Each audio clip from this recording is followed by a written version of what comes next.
Hey team, Richard Tubb here with another episode of Tubb Talk, the podcast for managed service providers. Now, long-time listeners to this show will know that I believe that the real power behind any managed service provider business is process and people. And today's guest has dedicated his entire career to enhancing processes, procedures, and empowering individuals for success through technology. Juan Fernandez is the global channel chief at SuperOps, the next-gen platform for MSPs. Now, Juan is a former MSP. He's an investor. He's somebody whose achievements have been recognized across the industry. I'm going to make him blush here. He's been featured in CompTIA World magazine. He's been named Peer of the Year by Channel Pro magazine. He's been HP's DAS Innovator of the Year, CRN magazine's fastest growing MSP, ENX magazine's Difference Maker of the Year, Channel Futures DE&I 101 Leadership Recognition, 2022 Channel Influencer of the Year, and the illustrious CompTIA's 2022 Industry Advisory Leadership Award. Now, if I've got to take a breath just after giving this guy his flowers, you know he's going to be a fantastic guest. In short, Juan is the man in managed services. Juan, welcome to Tubb Talk. How you doing, my friend? Well, after all that, Richard, I don't know. My cheeks are blushing, and I obviously need to trim that down in terms of the things that you can find out about me. So I'm happy to be here. I'm so honored and just really, really excited to have a conversation today and hopefully, uncover some great value opportunities for MSPs that are joining us. I know that will be the case, and I've long wanted you on the show. I never managed to pin you down when you were an MSP, but let's start from the present day, and we'll move back. We'll work backwards from there, if we may. So, you're the global channel chief at SuperOps. So, explain to us, for listeners perhaps have not heard of them, who SuperOps are and what your role entails. Yeah, so SuperOps is a next generation RMM PSA tool that's built upon artificial intelligence, and so when you're thinking about the things and the tools that you use in your daily business, there are certain tools that are very important. And one of those cornerstone moments of the managed world is an RMM and a PSA. And so really, really honored to be part of helping build that and create that and move that forward. And my role as the global channel chief is I head up all of the US. I head up partner channel. I also head up partnerships in terms of like integration components. So I have a number of roles. I oversee in the outbound sales motion. I oversee a lot of the community aspects. I oversee brand. I oversee a number of the sales roles and the way we approach the channel. I also oversee how product is designed and built. So I have a number of hats that I wear, all in effort to try to support our partners in a more meaningful way and look for those ways to help improve their business and the way that they do things. So, yeah. I know you and I were texting a few weeks ago. No, it was more than that, actually. We're recording this in April 2024. You took on the role at SuperOps. I think it was it November or December of last year? Was it? Technically October, officially. October. Yeah, I announced it a little bit late just because we were kind of going through our funding round. So I waited a little while just to let the company get a lot of the notoriety there. But yeah, it's been a little bit. Yeah. It seems like been here for a while, though. I'll tell you. I was going to say I've lost track of the time now. I know you and I were texting when the announcement was coming up after I'd spoken to the team and everything. I also know that role you were telling me came about in unusual circumstances. So can you share that story with our listeners if you'd be open to it? Yeah, I think when I think about, and I had exited my MSP, and I know we'll cover a little bit about that. And I was investing in SaaS platforms and doing different things, and I was always attentive to try to solve the problem. One of the challenges of giving advice is that I recognized that I was able to give bandages and issue prescriptions for pain, but I couldn't solve it. And me as a developer and as an engineer and kind of going back to root cause analysis, I'm like, I have to fix the problem. And so my intent was to build an ITSM or ITOM product, which is an RMM PSA. And that was kind of my thesis of what I was going to do next was build that. But I felt like I was a little bit late in terms of how long it was going to take me to build it.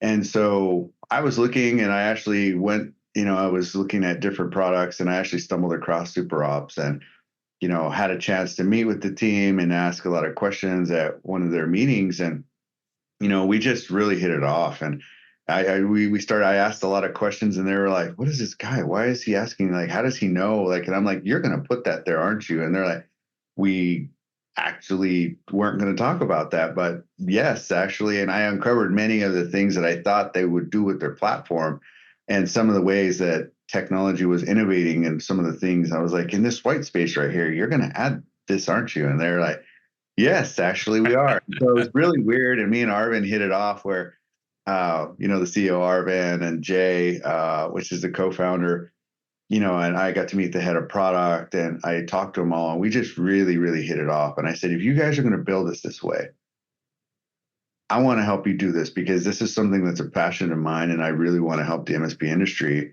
And I would come back in to play this game if you guys promised me that this is what we would build. And they vouched, and that's what I did, and that's why I came and put my name on this. So it's been an amazing story in a very short period of time.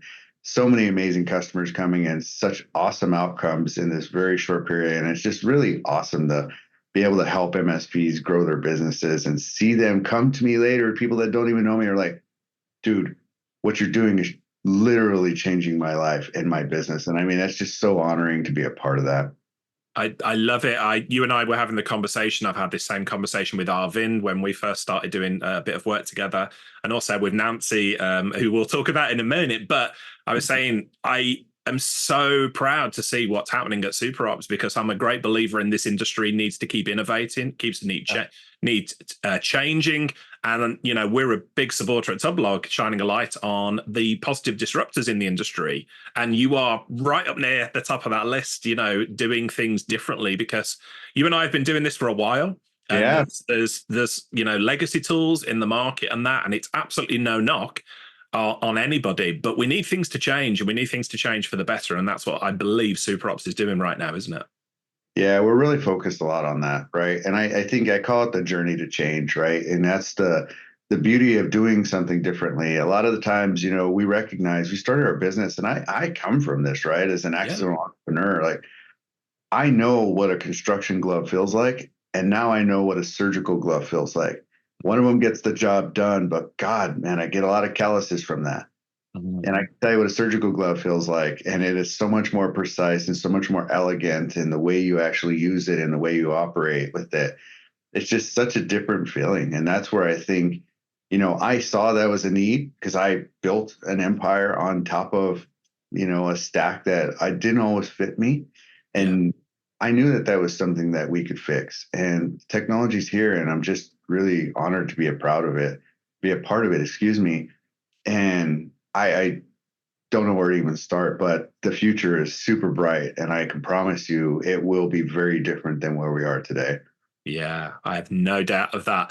Let's jump in a little bit into your background. Let's give the listeners some background. So obviously you're somebody I've admired for quite some time. You're very well known in North America in the managed service provider scene. We've got a global audience here today. So there's going to be some people who have not come across your work, don't know a lot about you. So share, you've alluded to it a little bit, but let's share your journey prior to SuperOps. And perhaps let's start with the MSP.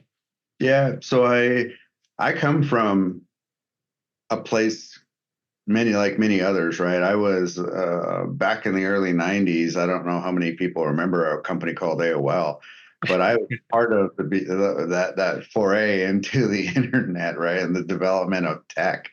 And so, for many, just like everyone else, like I went through the certification paths, rose through the engineering ranks, got into mid-level management, and built businesses. And as I reached levels that I didn't ever think I really could in my younger years, I eventually, at some point, as I was heading up cybersecurity at the federal government for a branch of the government, I exited, and I left to go start a break fix managed services back in those days, early 2000s IT company. And I took that to about 3 million, and then was selling that off to another larger entity, became, the CEO of that for a little while. And then that's a whole nother story, but it wasn't the best exit.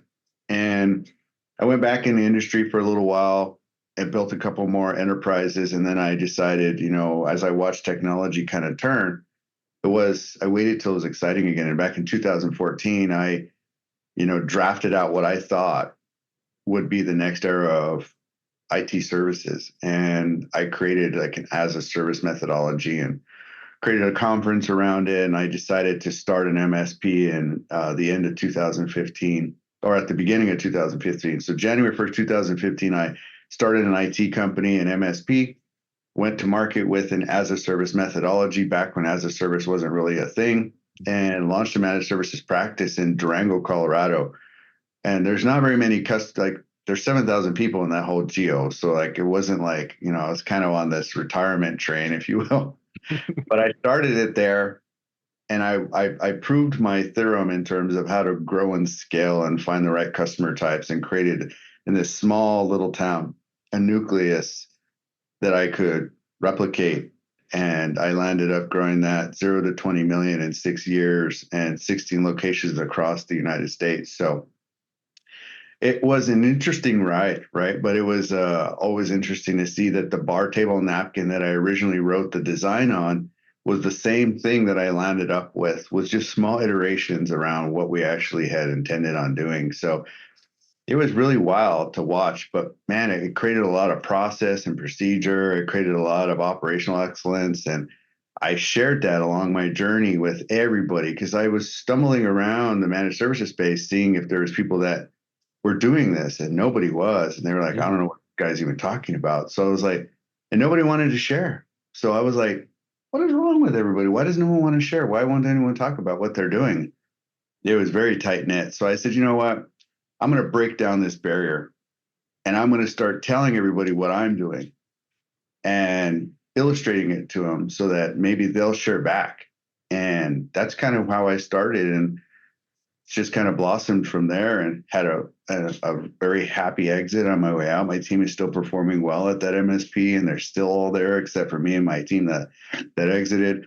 So it's just it's been wonderful, and to be able to share that methodology and then also help other MSPs with that has been fun.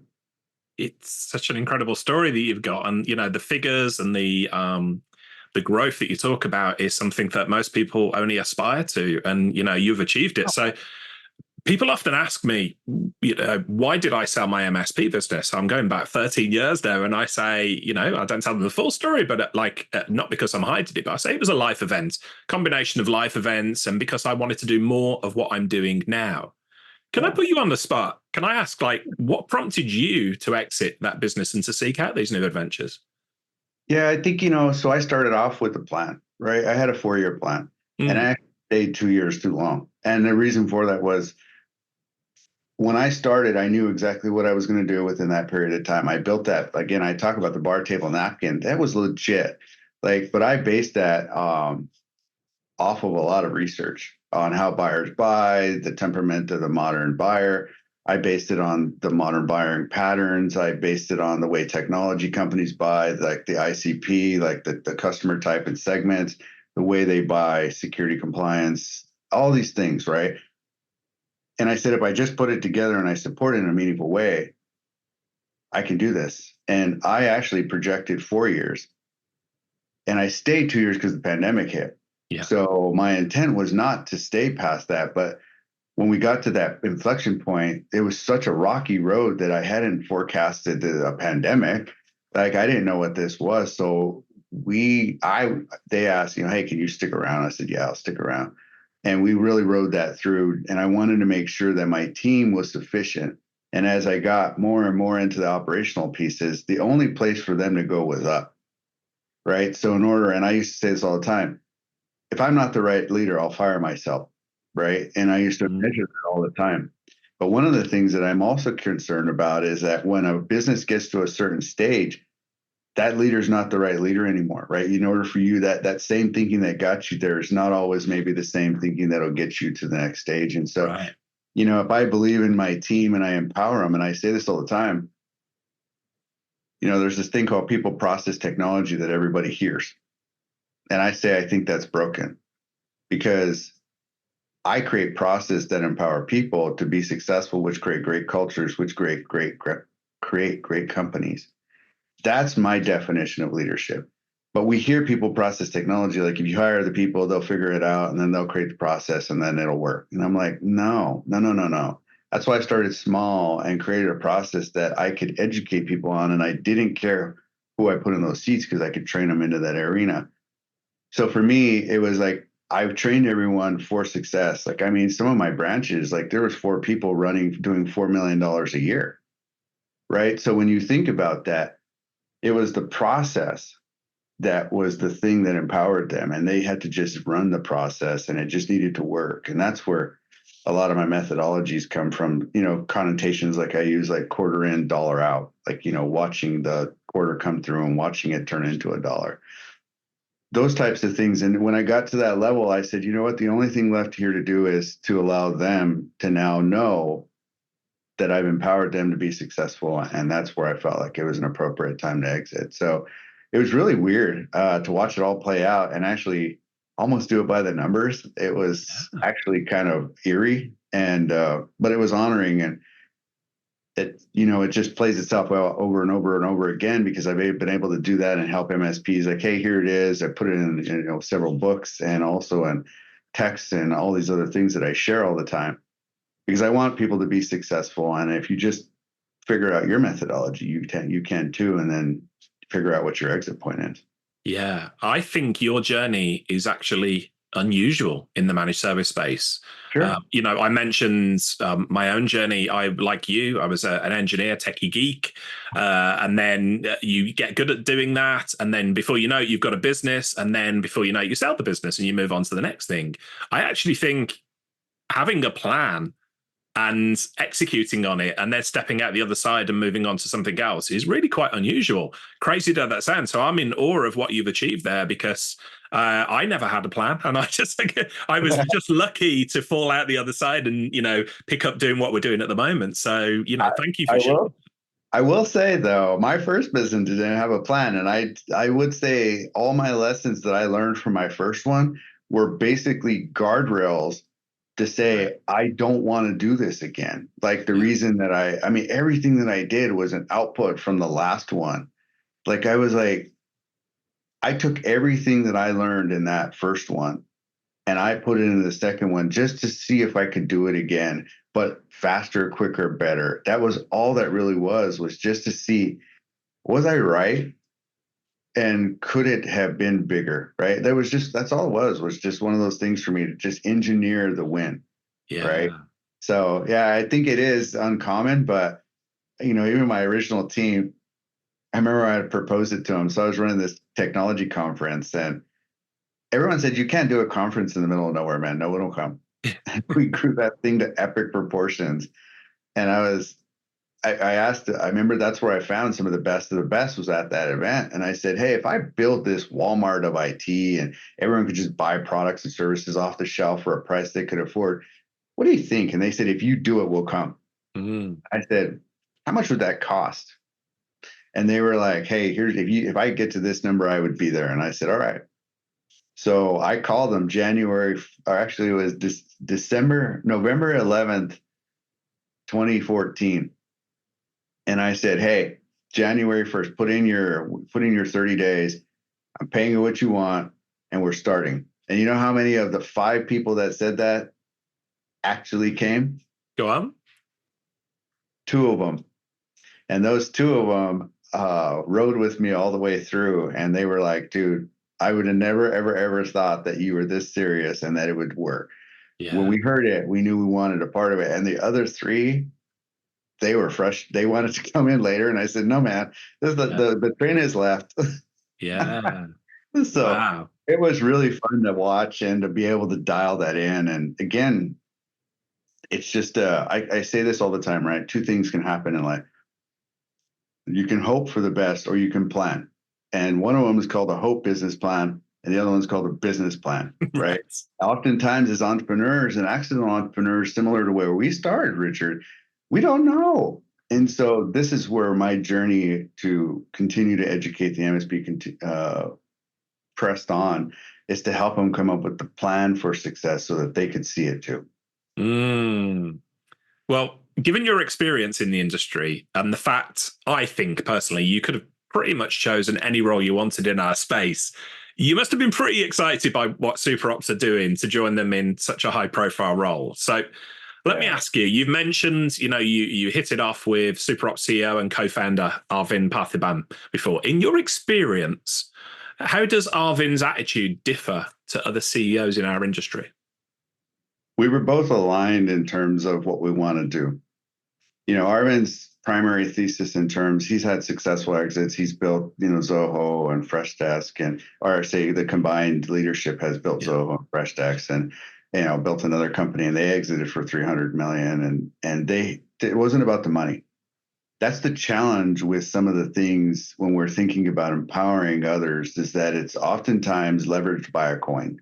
Mm-hmm. And I wasn't looking, even with what I wanted to do, I've never been leveraged by a coin. I don't want the money to encourage me to make a decision. What I want to do is the right thing. And Arvind's whole thesis was to create jobs for the community and to be able to create legacy wealth for all of our employees. And that aligns with what I want in life, is to help empower others. I talk about this, I used to wear the badge called CEO.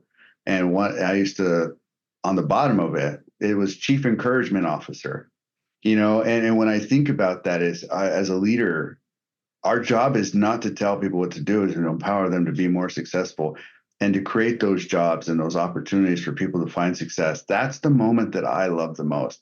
And Arvind is the same way. And so when we met on that plane, I knew right then and there, I was like, as long as he's serious and we have everything else is lined up, this will be a force that can't be stopped. And because we're doing it for the right reason, because we're trying to empower others to be successful, because we're really focused on our partner's success, and all that bleeds through. And you could tell in the way the product supports itself, the way the people are around it, like you can see it.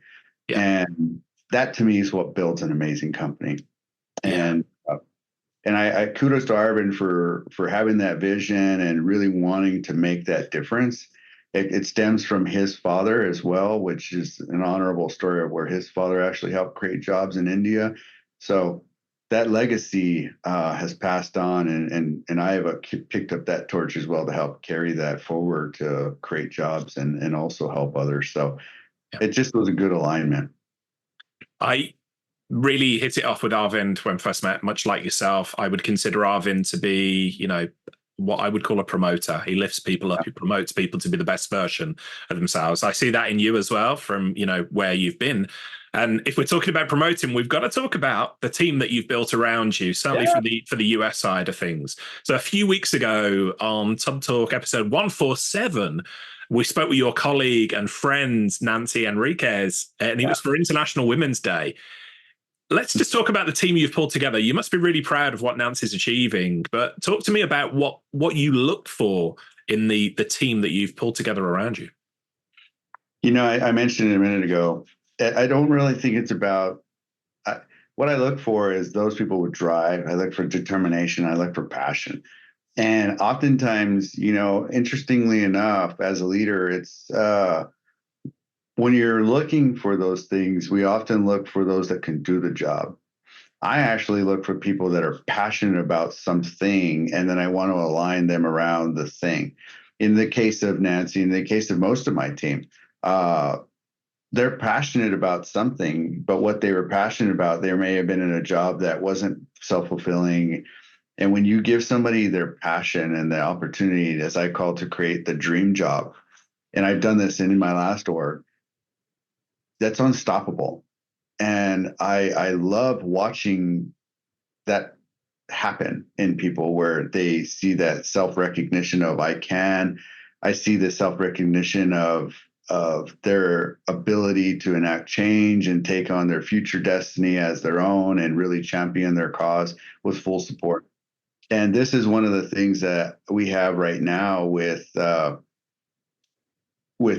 team, is that I've given them all their passion. And Nancy, for instance, she was an MSP. She was working at MSP. She had sold her MSP. And I saw when she was doing her podcast that her passion was there. And I called her and I was like, why did you stop doing that? She's like, well, it really didn't align with the business momentum and forward. I said, why don't you come work for me? And I want you to do just that. And she's like, I'll be right there. And then that was like, if you look, like you can see it pouring out of her and everything she Yeah. does, and that embracing of the community and giving her that opportunity.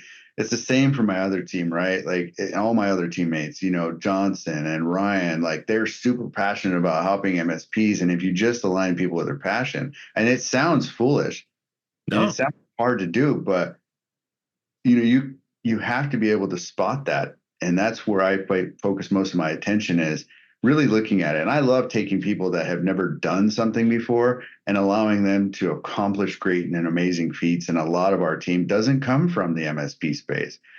They're learning this, and they're learning together with the MSPs because this is new, this is different. And so I can't even tell you. I posted the other day, and I know they're pushing themselves to learn, and I can see their trials, I see their tribulations, I see all their challenges, even though they're pushing themselves outside their comfort zones. We even have a hashtag outside of your comfort zone. Hey team, I wore a pink shirt, right? Like for the first time. Like, I don't do these things. I challenge myself, and they challenge me, and so it's kind of fun to do. And with that, it's the smiles that I look for at the end, because even if it's not 100% success, it's the fact that we did something together and we did something new and we made a difference. And for me, I love that moment. Like that's what I live for amongst everything else. Like we could, make a mint, or we could make a nothing. But what I'm looking for is their mental strength and what they're looking to do next. And that's where I'm excited. So yeah, the team is fascinating. If you're around us for any period of time, it's infectious, as people have mentioned to me. And so during our super summits, people are like, dude, this feels like family here. And I'm like, as it should, because that's what we are. So Yeah, you are building something special as a company there. And, I'm lucky enough to be friends with Nancy. We exchange texts, and she is having a blast. As anybody who listened to our Tub Talk 147 a few weeks ago, she's really in a flow at the moment. So proud.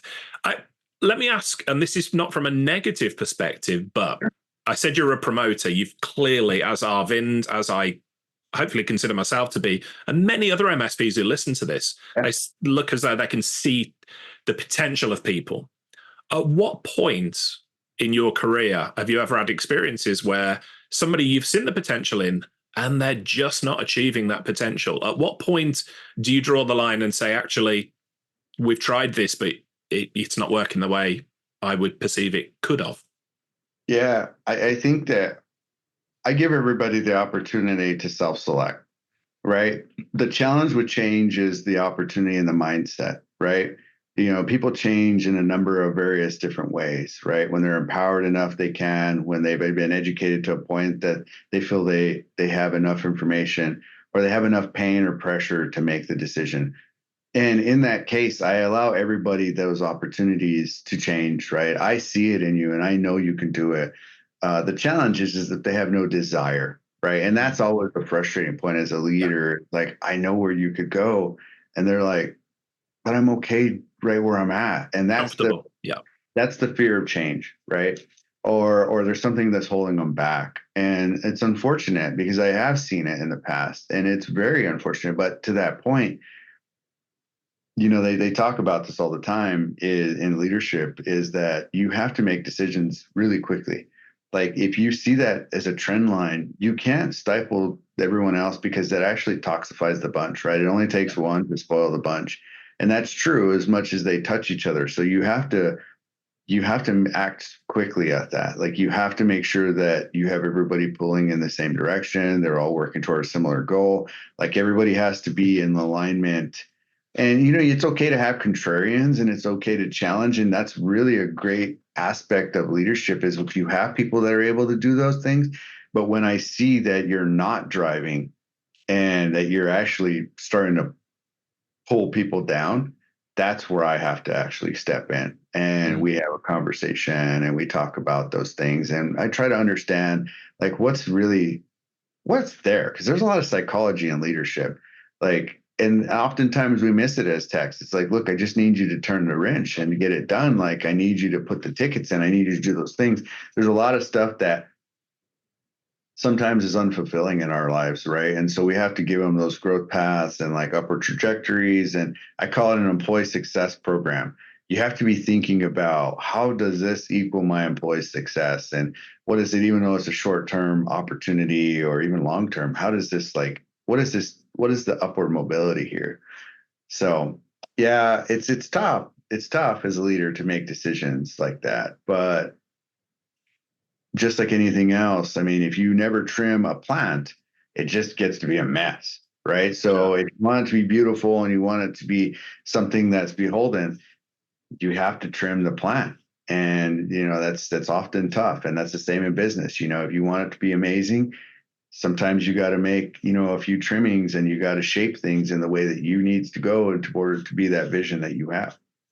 How do you bolster your resilience as a human being? You're a good human being, one. We know this. You're very well thought of in the industry, but as you say, as a leader, sometimes you've got to make tough decisions with people, letting people go, cutting back, whatever it might be. How do you build that resilience? I think that this is a thing, right? So like when you set appropriate, now if I just tell you to do something and you don't do it, that's something, right? Like that, I could say you just chose not to do it. But when I create a process that's illustrated success, and I lead by example, right? So I always tell my team, I won't ask you to do something that I wouldn't. Sure. Right. So I go and do things first, even if it's the smallest thing, like, whatever it is, I will do it and then say, does that make sense? And if I've showed you how to do it and showed you that it's possible, the only thing you have to do now is believe that you can. Right. And if you just are the one that's holding yourself back, then you self-select. Right. You're just the one that's saying, I can't. It's not that it's not possible. So I've taken the impossibility out of the equation. It is possible. It's just whether or not you believe it is. And that's where I have to help them understand that, like, maybe this isn't the right role for you, because in this case, and again, the team also is empowered to a point where they have onus over process and procedure and the way that they deliver. So if you don't do that and make them owners of it, and you're the owner of everything, then you're going to find yourself in this lens of me versus them, right?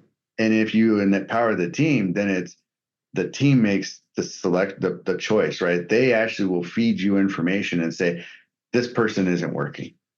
Right. And the team makes the decision, and then I have to give them all the inputs, and then they either have an opportunity to change, or the alternative is that this probably isn't a good fit, because here's all the things, and they can see it, right? Like, it's not like their world around them changes, right? Instead of I changing their world by having a conversation. So that's how I operate. I think as a leader, there's a number of different ways to do it. If you like the command and control scenario, I personally like the team vote, like where there's individual contributors and everybody's an owner of those processes. That works better for me, because I don't land up with the problem and I have an equation. If the problem equals Juan is the problem. So I get all the problems into processes and then give them to somebody so that I don't have the problem anymore. Yeah. Right? So it's just one of those things where you have to be thinking about the type of business that you want, right? And oftentimes we feel like as leaders, we are supposed to make those decisions. That's not true. You can actually have your team make the decision by empowering them to make it. And that in turn then either moves people into the right role or into the position you want them to have, or it moves them out of the organization. And generally they'll self-select if that's the case. So yeah, it's just an interesting way to approach it. I choose that path because it's a lot less friction and a lot more cohesion. And it gives the autonomy to allow people to find other roles that may be more suitable for them, which I think oftentimes is a big thing. It's like, yes, I love this person, but maybe that role that I have them in isn't the right one for them. Right. And we have to recognize that sometimes we ask people to do something, and what we're asking them to do because we can do it doesn't mean they can. Sure.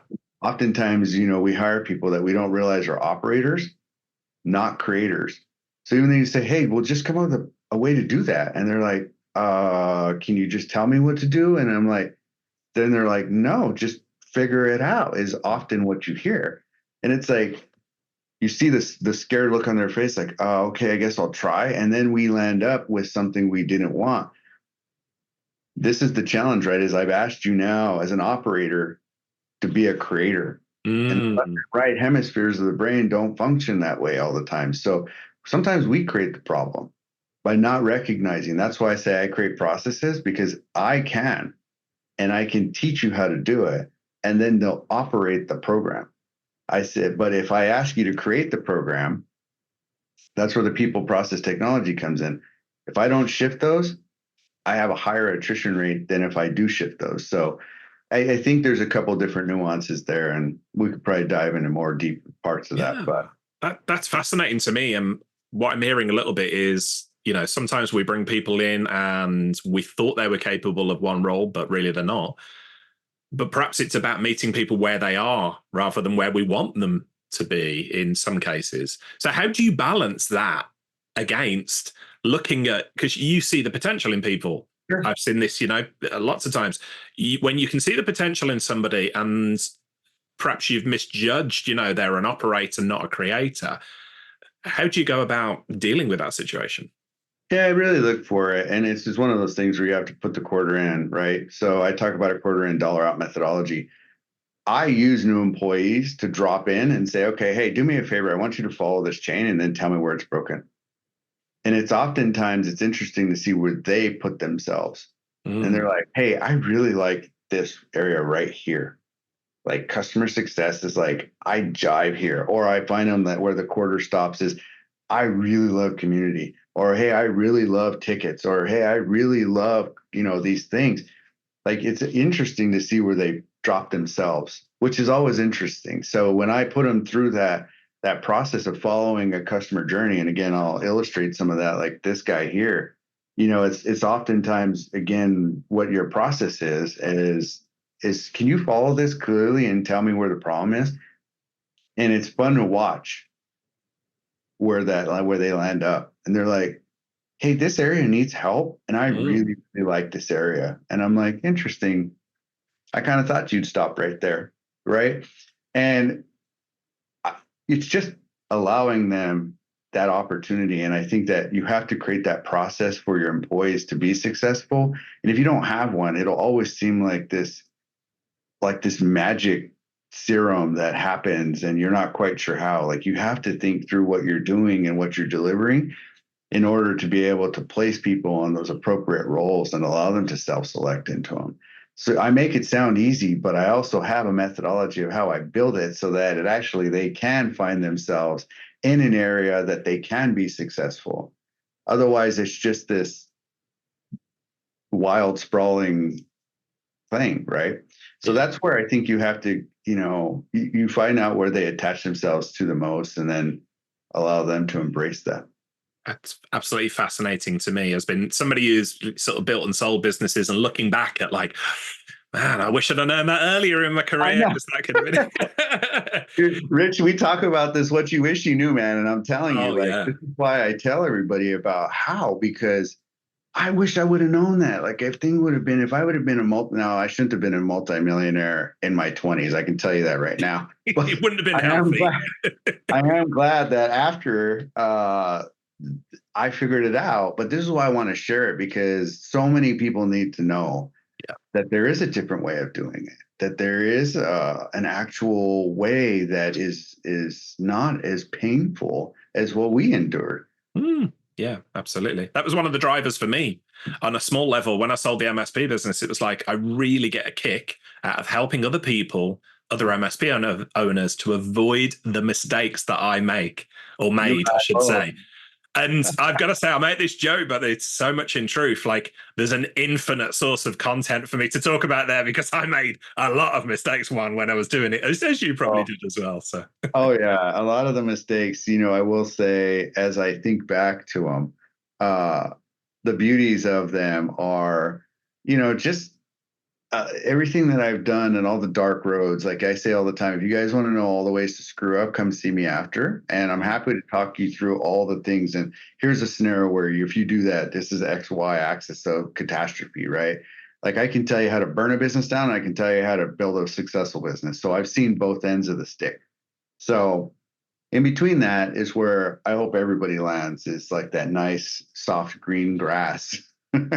Yeah, for certain. Let's change tact a little bit. We talked about processes, but by the time this episode goes out, in a week's time, in fact, you and I will have spent time together at the Super Ops Super Summit London. This Yeah. is I think it's the third such event that Super Ops have run on this side of the pond. I know you mentioned yourself, Nancy, the team run Super Summit events in North America as well. What does Super Ops international strategy look like? Can you give us a glimpse into where we might see Super Ops in sort of 12 months' time? Yeah, we have a lot of opportunities coming up where we're actually expanding into this arena and being able to bring this thought leadership over and really exposing everybody to the opportunities that we've created here in the U.S. Super Summits as a whole, I would say, are all about education, right? That's the big thing for us, is helping MSPs find it. And it's a huge passion of mine. The Super Summits that we built here in the US, that same ethos is now coming over, and you're going to be joining us. So we're going to be talking about wonderful stuff like how to grow your business and all the processes and the procedures and tacts and all the things that you can be doing to grow your business without any sales pitches. And that's really a big thing. I don't know that I detest them. I think they have their place, but I will say when I'm trying to learn, I'd really like to learn. And that's one of the things that we're really excited about, is to be able to bring that learning. And, since that's a big piece for me, and I actually will be there as well, teaching a lot of the quarter in, dollar out methodologies that I have and sharing a lot of that. Everybody here has come together for a reason, and that's to help MSPs grow their business. And that's where I think community is rallying around it. So we plan on doing a lot more in the UK and also in all of the rest of the world as well, to help MSPs, because it's not just in the US. All over the world, there are business owners that are trying to figure it out, and we just hope that we can help them on that journey. Yeah. I know one of your passions lies in moving the channel forwards. This much is probably clear to anybody who's listening. You've contributed to writing the CompTIA A+, the Network Plus, the Security Plus tests. You also serve on the CompTIA Subject Matter Expert Technology Advisory Board. So clearly you're a supporter of CompTIA, as I am. Talk about it a lot on this show. But what does CompTIA mean to you, and what do you think it should mean to the managed service industry? I will say this first and foremost: CompTIA has probably one of the biggest places in my heart. I am CompTIA.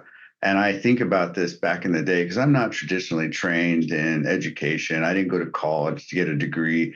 I actually jumped straight into tech and got certifications and went and became a cert person. But, I remember when I took my first A+, I actually failed it.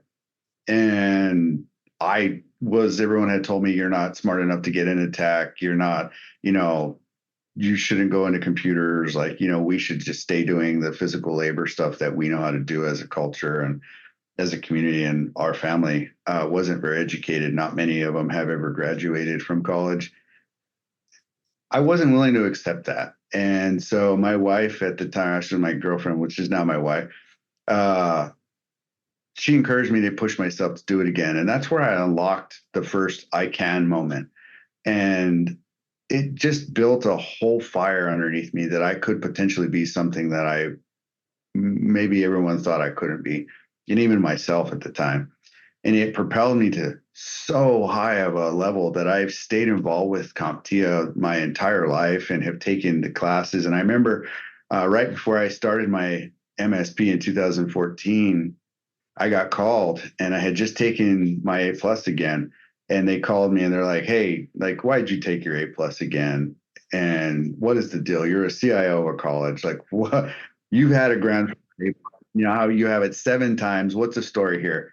And I'm like, I take it because I'm challenging my teams at every org that I work at to also find their moment. And that's where I got invited to help come write the A plus, and wrote it for many, many years. And, it was really honoring to know that I remember I dropped the phone when they asked me to come help write it. I was like, the test that I once failed and thought I couldn't do, I now will write. And it was just, that'll be the moment for the rest of my life, that I remember where I couldn't, and all of a sudden now I can, but I actually will create and help design the thing that I once thought was never even possible for me as a dream. And so I have focused a lot of my attention on making sure that the A plus program and the Security Plus and all the CompTIA certifications are things that are relative to the industry, and that they're moving forward, and that they're very validated in terms of where technology's at. So I'm a big supporter of that. I think anybody that's out there has to be thinking about the employee success program. And if you're not empowering your people to be successful through certification and education, your product will suffer as an owner. So a lot of my team, I would focus there on making sure that they got certified every year. And that was, it wasn't even a question. It was a mandatory fact. You will get certified. Why? Because in order for me to deliver high quality customer service and the smallest amount of time of resolution, is I needed you to be very educated on the things that we were doing.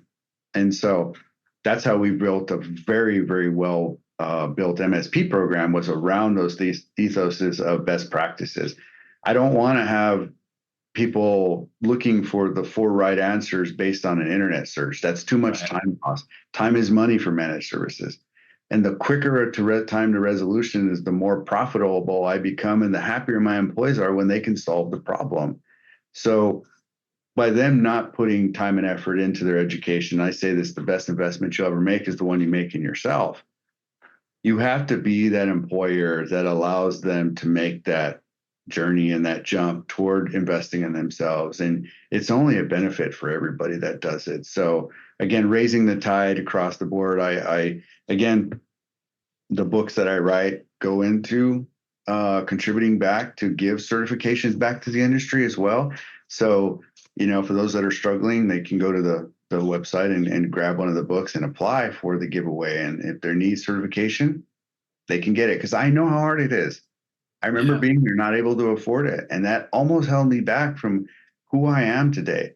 And I just cannot express how much that CompTIA actually means to me, and what it did for my life and my family, and so many other families that will follow behind. And I just cannot say enough about it. And so I hope that everybody hears me on this, and will press upon their people to learn and go and get certifications. Yeah, I've got to share about CompTIA as well. They've been a big part of my life, throughout, but especially after I sold the MSP business. I wasn't really sure I'd got it in me to do what I'm doing now. I've got, I'll share that. People think, oh, yeah, he just knew what he was doing. No. And CompTIA just started their first managed service community, and it was the UK, what's now known as the UK and Ireland community. And they suggested, oh, you should run for chairman.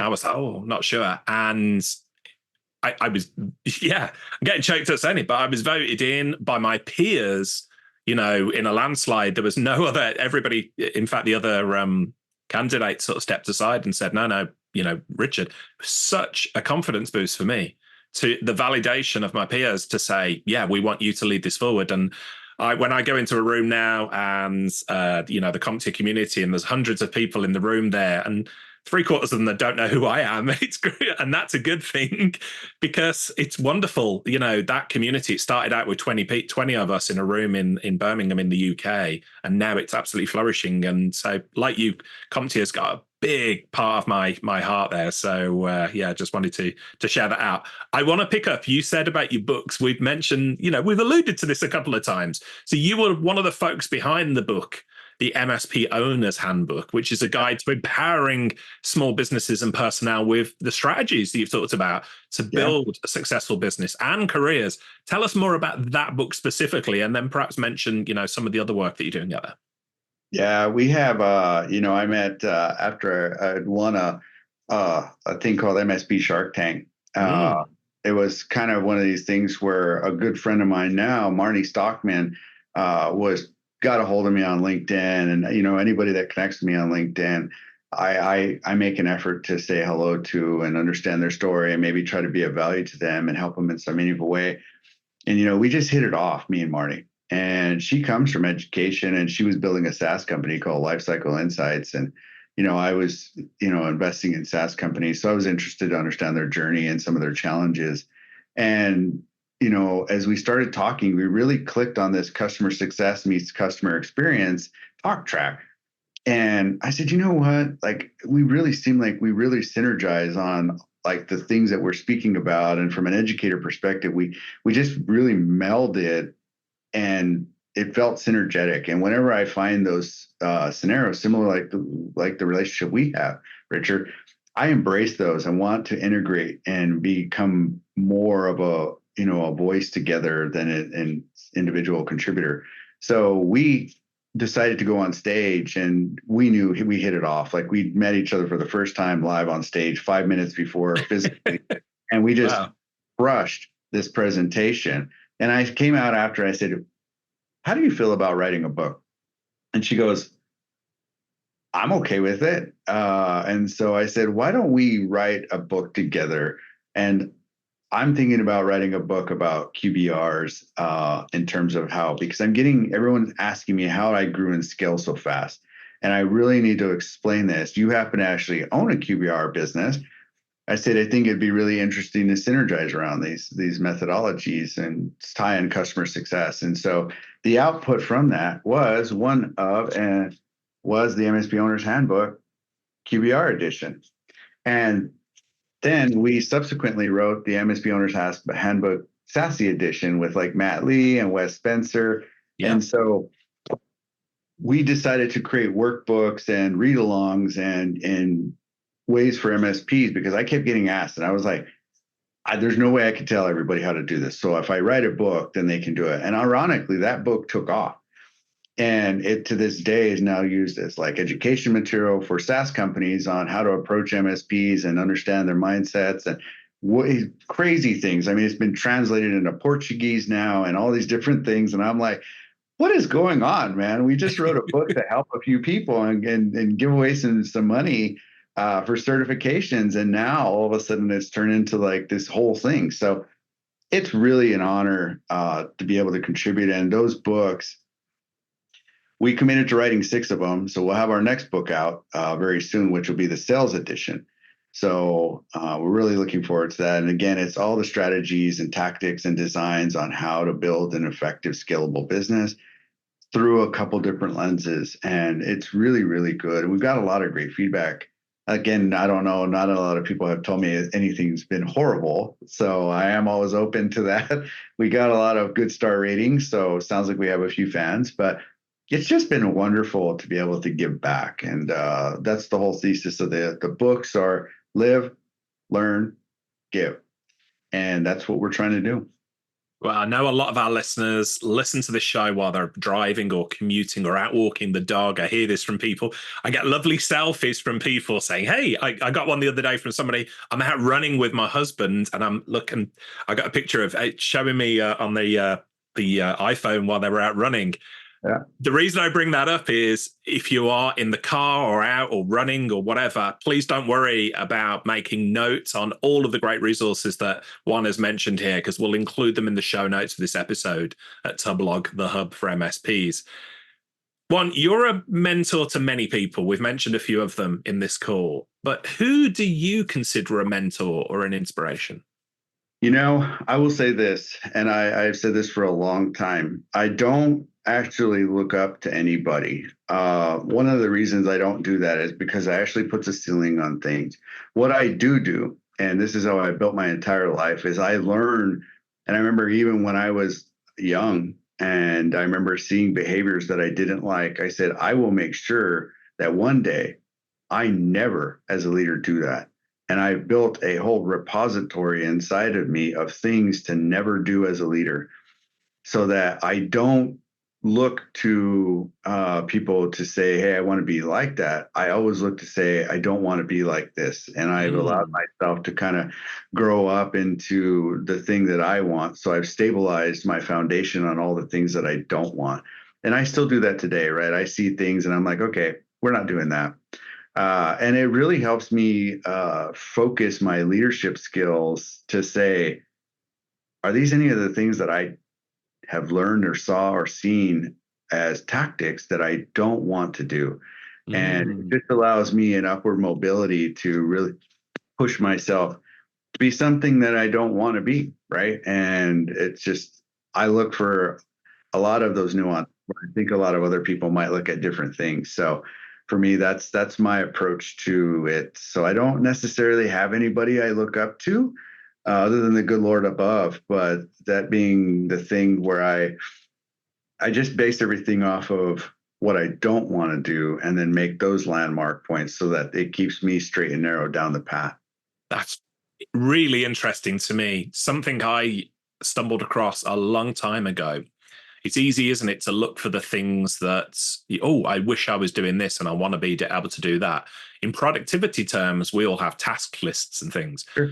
A number of years ago, I put together a not to do list, and it was very similar to what you're talking about. And it's the traits, and I had it printed and said, don't be doing this. And some of them Yep. were productivity based, like don't look at your phone in the morning, don't read emails first thing. And it really helped me. But also, plenty of them were personality traits. Don't be Mm-hmm. like this, don't be that guy. And so I'm fascinated by what you've shared there, because that's the first time I've ever heard of somebody saying, yeah, I put it out there what I don't want to be, and that helps me strive forward. So really interesting.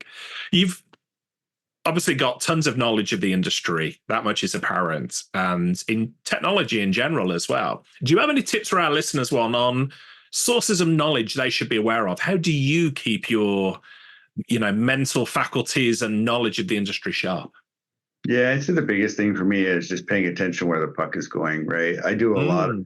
industry research. I do a lot of paying attention to what is happening, the way buyers buy, the buyer behavior. I pay attention to industry trends. I say pay attention to the way customers are focusing their dollars and the ways that what the conversations that they're having.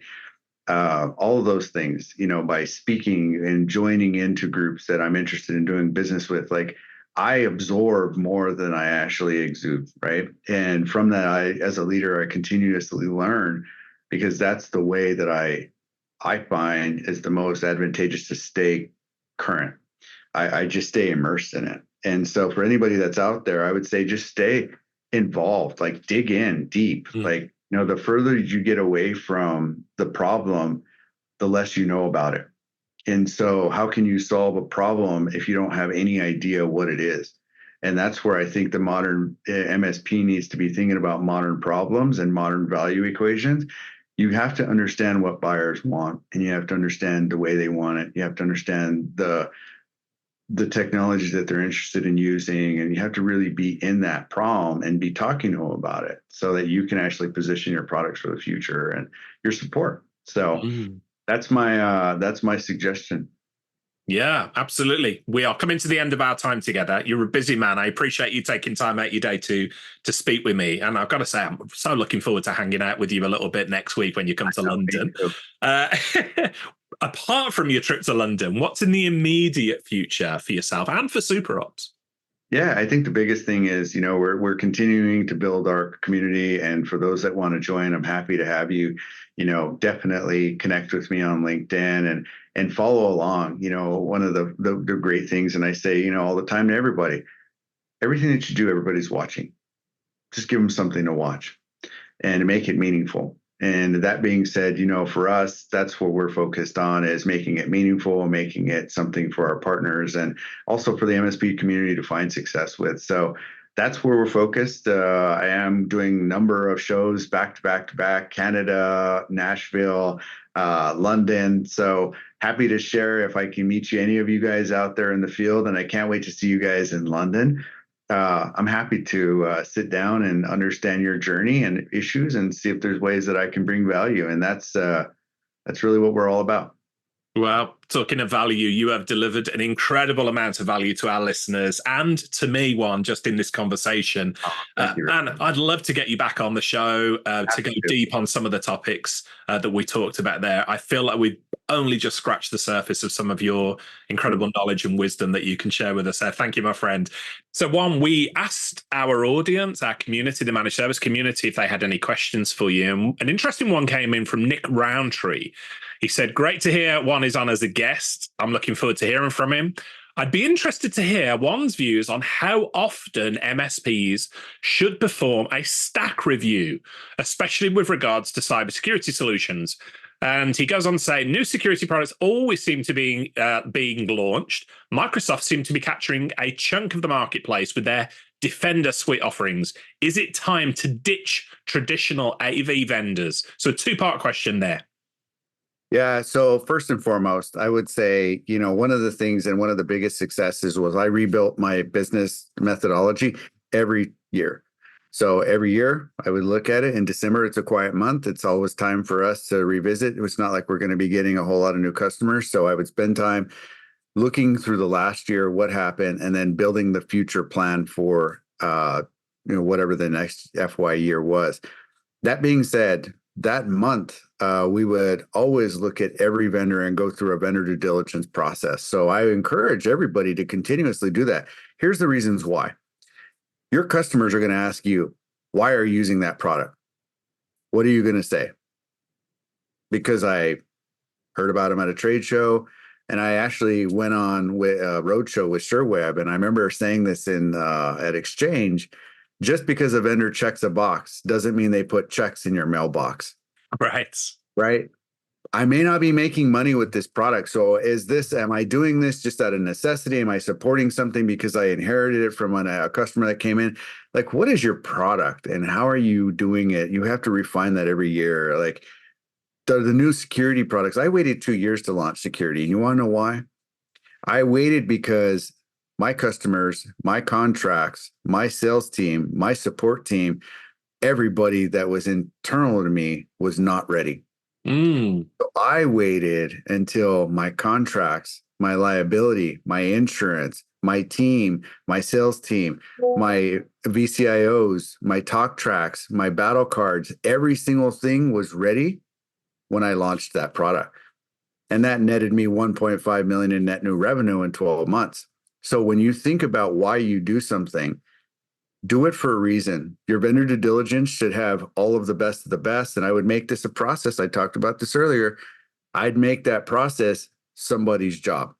Review all the top vendors. Here are the 5 criteria that I'm interested in applying to this methodology. Make sure that they meet them, bring them to us, present them. And then we will vote as a community on which ones we like.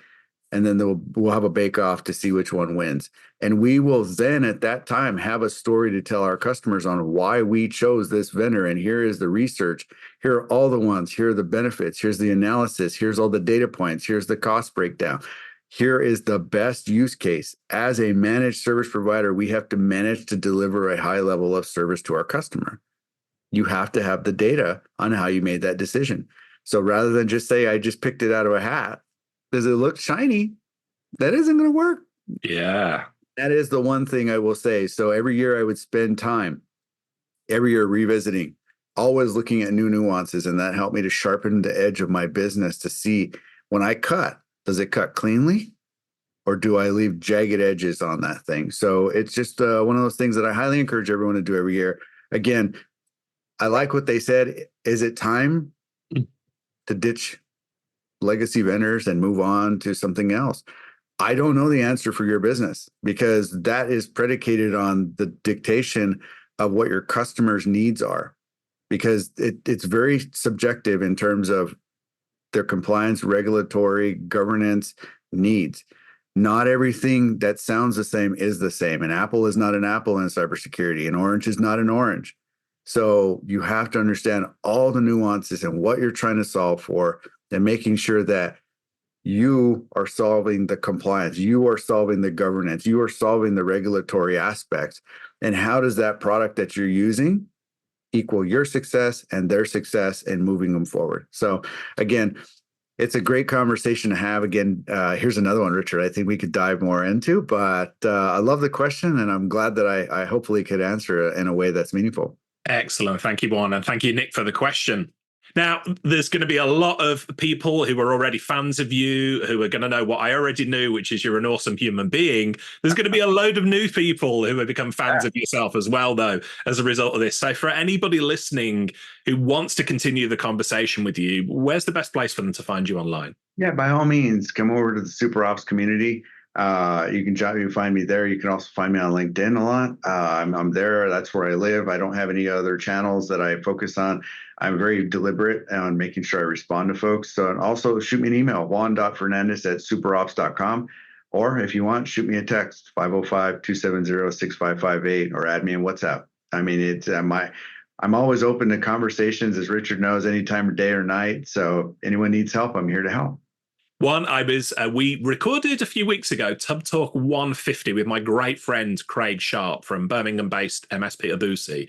Craig gave his email address out on air, and I said, dude, you are a brave individual, knowing how many people this goes out to. You've just gone one step further. You've given your email address and your cell phone number out on air. Yeah, I didn't know, but that's just who I am, right? I'm willing to give as much as people are needing to learn, and I'm so happy to be able to collab. So just by all means, if anyone does need help, reach out. I think it speaks to who you are. Thank you so much for your time today, Juan. This has been an incredible episode, and we'll look forward to having you back again in the future. You have an open invite to come on at any time that you want. I look forward to it, Richard. It's amazing, and I love being here. So happy to jump back in anytime, brother. Thank you. Hey folks, Richard here. Thanks for listening today. I know you've got a ton of options for who you listen to nowadays, so I really appreciate your support. Do you have any feedback on this episode? Ideas for future guests? Tweet me at Tublog using the hashtag TubTalk. I respond to every tweet and really appreciate your feedback.